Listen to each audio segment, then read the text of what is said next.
Chapter 86. The Tail.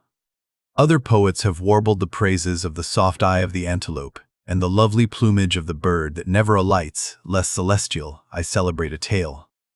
Reckoning the largest size sperm whale's tail to begin at that point of the trunk where it tapers to about the girth of a man, it comprises upon its upper surface alone an area of at least 50 square feet.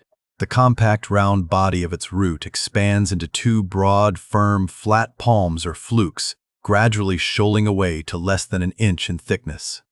At the crotch or junction, these flukes slightly overlap, then sideways recede from each other like wings, leaving a wide vacancy between. In no living thing are the lines of beauty more exquisitely defined than in the crescentic borders of these flukes. At its utmost expansion in the full-grown whale, the tail will considerably exceed 20 feet across. The entire member seems a dense webbed bed of welded sinews, but cut into it, and you find that three distinct strata compose it: upper, middle, and lower. The fibers in the upper and lower layers are long and horizontal, those of the middle one very short and running crosswise between the outside layers. This triune structure, as much as anything else, imparts power to the tail. To the student of old Roman walls, the middle layer will furnish a curious parallel to the thin course of tiles always alternating with the stone in those wonderful relics of the antique, and which undoubtedly contributes so much to the great strength of the masonry. But as if this vast local power in the tendinous tail were not enough, the whole bulk of the Leviathan is knit over with a warp and woof of muscular fibers and filaments, which, passing on either side the loins and running down into the flukes, insensibly blend with them and largely contribute to their might, so that in the tail the confluent measureless force of the whole whale seems concentrated to a point. Could annihilation occur to matter, this were the thing to do it. Nor does this, its amazing strength, at all tend to cripple the graceful flexion of its motions, where infantileness of ease undulates through a titanism of power. On the contrary, those motions derive their most appalling beauty from it. Real strength never impairs beauty or harmony, but it often bestows it, and in everything imposingly beautiful, strength has much to do with the magic. Take away the tied tendons that all over seem bursting from the marble in the carved Hercules, and its charm would be gone. As devout Herman lifted the linen sheet from the naked corpse of Goethe, he was overwhelmed with the massive chest of the man, that seemed as a Roman triumphal arch. When Angelo paints even God the Father in human form, mark what robustness is there. And whatever they may reveal of the divine love in the Son, the soft, curled, hermaphroditical Italian pictures, in which his idea has been most successfully embodied, these pictures, so destitute as they are of all brawniness, hint nothing of any power, but the mere negative, feminine one of submission and endurance, which on all hands it is conceded, form the peculiar practical virtues of his teachings. Such is the subtle elasticity of the organ I treat of, that whether wielded in sport, or in earnest, or in anger, whatever be the mood it be in, its flexions are invariably marked by exceeding grace. Therein no fairy's arm can transcend it. 5 great motions are peculiar to it. First, when used as a fin for progression. Second, when used as a mace in battle. Third, in sweeping. Fourth, in lobtailing. Fifth, in peaking flukes. First, being horizontal in its position, the Leviathan's tail acts in a different manner from the tails of all other sea creatures. It never wriggles. In man or fish, wriggling is a sign of inferiority. To the whale, his tail is the sole means of propulsion. Scrollwise coiled forwards beneath the body and then rapidly sprung backwards, it is this which gives that singular darting, leaping motion to the monster when furiously swimming. His side fins only serve to steer by. Second, it is a little significant that while one sperm whale only fights another sperm whale with his head and jaw, nevertheless, in his conflicts with man, he chiefly and contemptuously uses his tail. In striking at a boat, he swiftly curves away his flukes from it, and the blow is only inflicted by the recoil.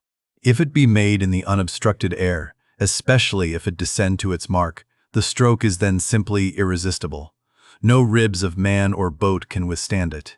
Your only salvation lies in eluding it, but if it comes sideways through the opposing water, then partly owing to the light buoyancy of the whaleboat and the elasticity of its materials, a cracked rib or a dashed plank or two, a sort of stitch in the side, is generally the most serious result. These submerged side blows are so often received in the fishery that they are accounted mere child's play. Someone strips off a frock and the hole is stopped. Third, I cannot demonstrate it, but it seems to me that in the whale the sense of touch is concentrated in the tail, for in this respect there is a delicacy in it only equaled by the daintiness of the elephant's trunk. This delicacy is chiefly evinced in the action of sweeping, when in maidenly gentleness the whale with a certain soft slowness moves his immense flukes from side to side upon the surface of the sea, and if he feel but a sailor's whisker, woe to that sailor, whiskers and all. What tenderness there is in that preliminary touch! Had this tale any prehensile power, I should straightway bethink me of Darmanada's elephant that so frequented the flower market, and with low salutations presented nosegays to damsels, and then caressed their zones. On more accounts than one, a pity it is that the whale does not possess this prehensile virtue in his tail, for I have heard of yet another elephant, that when wounded in the fight, curved round his trunk and extracted the dart. Fourth, stealing, unawares upon the whale in the fancied security of the middle of solitary seas, you find him unbent from the vast corpulence of his dignity, and kitten-like, he plays on the ocean as if it were a hearth. But still you see his power in his play. The broad palms of his tail are flirted high into the air, then smiting the surface, the thunderous concussion resounds for miles. You would almost think a great gun had been discharged, and if you noticed the light wreath of vapor from the spiracle at his other extremity, you would think that that was the smoke from the touch-hole. Fifth, as in the ordinary floating posture of the Leviathan, the flukes lie considerably below the level of his back. They are then completely out of sight beneath the surface. But when he is about to plunge into the deeps, his entire flukes with at least 30 feet of his body are tossed erect in the air, and so remain vibrating a moment, till they downwards shoot out of view, excepting the sublime breach, somewhere else to be described. This peaking of the whale's flukes is perhaps the grandest sight to be seen in all animated nature. Out of the bottomless profundities the gigantic tail seems spasmodically snatching at the highest heaven. So in dreams have I seen majestic Satan thrusting forth his tormented colossal claw from the flame Baltic of hell. But in gazing at such scenes, it is all in all what mood you're in. If in the Dantean, the devils will occur to you.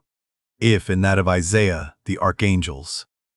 Standing at the masthead of my ship during a sunrise, the crimson sky and sea, I once saw a large herd of whales in the east, all heading towards the sun, and for a moment vibrating in concert with peaked flukes.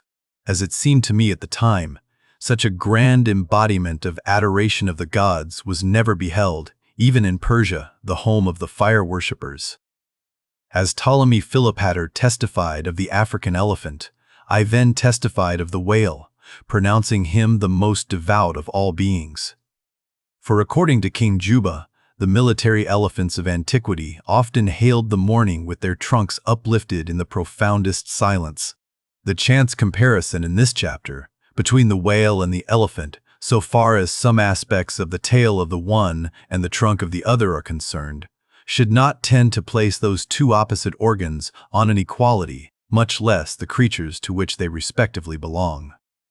For as the mightiest elephant is but a terrier to Leviathan, so, compared with Leviathan's tail, his trunk is but the stalk of a lily. The most direful blow from the elephant's trunk were as the playful tap of a fan, compared with the measureless crush and crash of the sperm whale's ponderous flukes, which in repeated instances have one after the other hurled entire boats with all their oars and crews into the air, very much as an Indian juggler tosses his balls. Though all comparison in the way of general bulk between the whale and the elephant is preposterous, inasmuch as in that particular the elephant stands in much the same respect to the whale that a dog does to the elephant. Nevertheless, there are not wanting some points of curious similitude. Among these is the spout. It is well known that the elephant will often draw up water or dust in his trunk, and then elevating it jet it forth in a stream. The more I consider this mighty tail, the more do I deplore my inability to express it. At times there are gestures in it, which, though they would well grace the hand of man, remain wholly inexplicable. In an extensive herd, so remarkable, occasionally, are these mystic gestures, that I have heard hunters who have declared them akin to Freemason signs and symbols, that the whale indeed by these methods intelligently conversed with the world. Nor are there wanting other motions of the whale in his general body, full of strangeness and unaccountable to his most experienced assailant. Dissect him how I may, then, I but go skin deep. I know him not, and never will. But if I know not even the tail of this whale, how understand his head? Much more how comprehend his face when face he has none. Thou shalt see my back parts, my tail, he seems to say, but my face shall not be seen. But I cannot completely make out his back parts, and hint what he will about his face. I say again, he has no face.